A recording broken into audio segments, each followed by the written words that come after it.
Okay, you guys, it came to this someone. As you know, I'm in the car, you guys. And today I'm talking about this. And as you know, I'm a movie, TV, and cartoon buff. So when I think about live action things coming to the screen, I think about.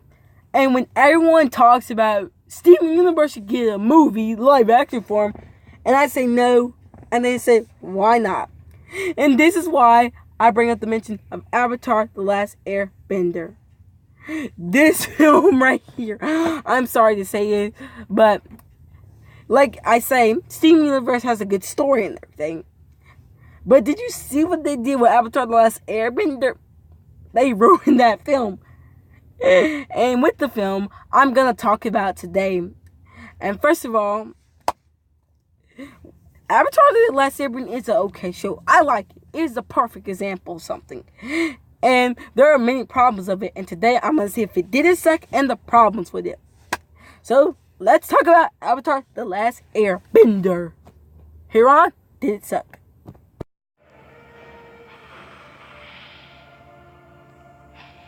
So the film is about as cheap and bad as it can be. Why I can't see there's some good things about it, I'm going to talk about. First of all, with the film comes these moments. So it starts off with me getting the opening, which is pretty awesome. We get to see them use the elements perfectly. And then it messes it up when it adds in all those sequences with the scroll. I guess it was trying to be like Star Wars using the scroll thing. This film could have been the next Star Wars for me, though. But there are so many problems with the film that makes it bad, and there are some good things about the film. First of all, I'm going to talk about what episodes should be in here. Number one is, you should have the episode where Anng and them are traveling all the way out. That's when we learn about the other characters. I would keep the Earth bending in there. And it's hard to make a whole season of one show become one.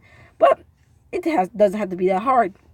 I like how they ended the part on the earth bending, and what made me mad so bad was you put them on land. I'm sorry, I know they're gonna be changing this to cartoons starting to film like the Lorax and stuff, but they have to make sense. You have to make something that makes sense. These earth benders could be. They are on ground. They are around the earth. In the TV show, the freaking cartoon, which has logic in it. This film has no logic. And the cartoon, the characters are on the ship. Most of the airbenders are on the ship. That gives them no powers to bend things up, even though there are rocks under there. They don't know how the water bend, so they can't bring nothing up. That's right, nothing can be brought up. But this film, what does it do? What does it do? It puts them on land, where there's a bunch of earth around them. Not even they don't even put them in the water tribe. If they put them in the ice tribe, it will make a little more sense. If they freaking put them in a fire tribe, it will make more sense. If they freaking put them in a big circle around them, not made out of fire, but made out of something different, it would make more sense than put them around what they are made to bend. It's like saying this in a film. It's like in Star Wars. If you didn't have lightsabers, if a character it's like if you portray this in the Star Wars films. If Luke's like, why do I have to use a lightsaber? It's like, if you're going to make a remake to Star Wars, you give them swords. That's the thing I came up with. If you give these characters swords and dragons, it doesn't make any sense. You know that's not Star Wars. And this makes no sense because you changed up the whole thing about it. The movie failed on this level. It made me so mad, so much mad. And second of all, there are spoiler warnings, and you probably don't even care about the spoiler is how rushed and paced it feels a little more. And I don't get why people criticize the rush and pace. Like I'm about to say now, they did not have a lot of time to make this film all it is to be. Like it took a month or something. They don't have that much time to make all these episodes and cram them all the way in. You guys, what were you guys expecting? You expecting all these episodes from season 1 to be one movie? That would take an hour to film. But yeah, Star Wars: The Force Awakens took an hour, but it was a good movie. But yeah, back to this filming now. It is so why I will not say nothing about the whitewashing because that's what everyone's talked about. I do think Qatar She was a good person to be played Katara. I mean, she does kind of sound like her. It's just how they use these characters. If M. Night Shyamalan used Sokka, he could have been the comic relief, but they don't cast a good actor for him, and they don't make him a laughable character. And they still didn't do that right. With Zuko and Master Iroh, these were the perfect characters. I'm going to say this about these three. Was with Zuko, we felt him. They're not because the race or nothing, because how we felt for these characters. These characters made more sense to me. Why did this make more sense to me? I mean, because it does better than what you expect. I mean, with this Zuko, he feels angry and stuff. It's just that the scar does not get me. If they made the scar more realistic, I would feel for Zuko even more. And Iroh, these two feel a connection between Zuko and Iroh. I feel a connection between these two characters. I don't feel this in the other parts of the film with other characters. I only feel like these two are the ones that hold a special bond. Even the Moon Princess and Zuko do not hold a bond at all. And I think in season 3, the last season, they made a spoof of this, of the movie from the season 3, where they go to a theater and decide to watch a play about them. They made a spoof of this movie. M. Night Shyamalan can criticize this movie all you want, M. Night Shyamalan, but I'm not gonna say that he was bad making this movie.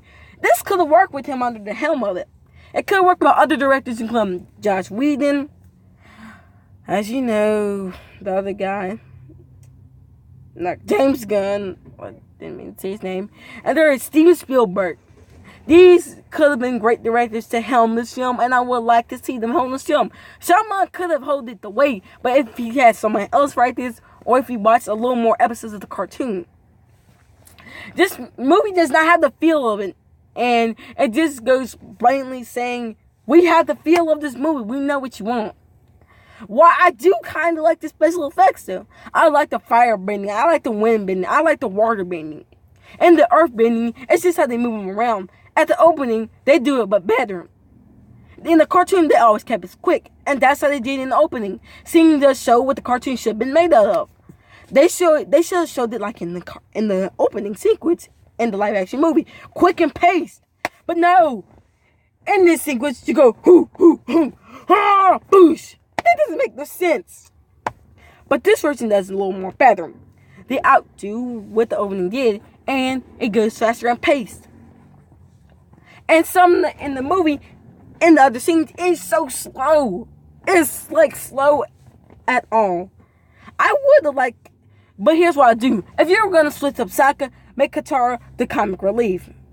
Make Anng the comic relief or something. God. But yeah, these all in the TV show they all acted like kids, so you can relate to them.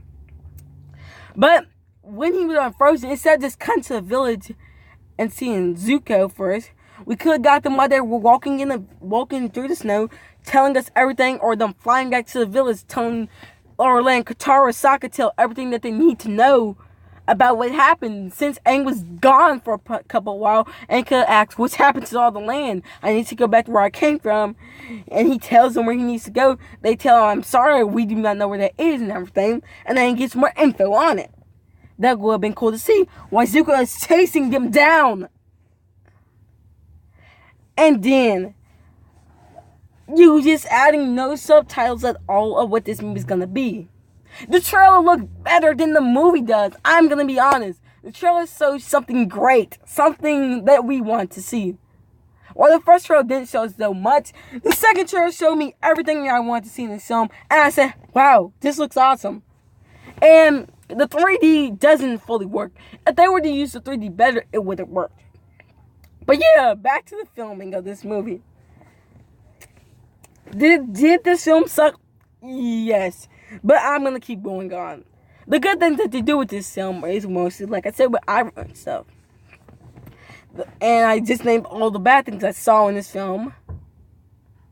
But yeah, the dialogue is like, it's horrible. The action is kind of horrible. But if you mix them both together, if you have one scene with dialogue and action together, those might have been cool. And why reveal the Fire Lord? They should have been like this in the Star Wars film. We only knew who Vader was. We didn't know who the Empire was, only from for Empire Strikes Back was seeing him talk to him, but we don't know the power that he has. And in the cartoon, we didn't know who the Fire Lord was, but we knew he was menacing and bad at all times, and we thought Zuko was the bad guy. So when he's joining sides, it makes more sense. This doesn't. So yeah, did this movie suck to me?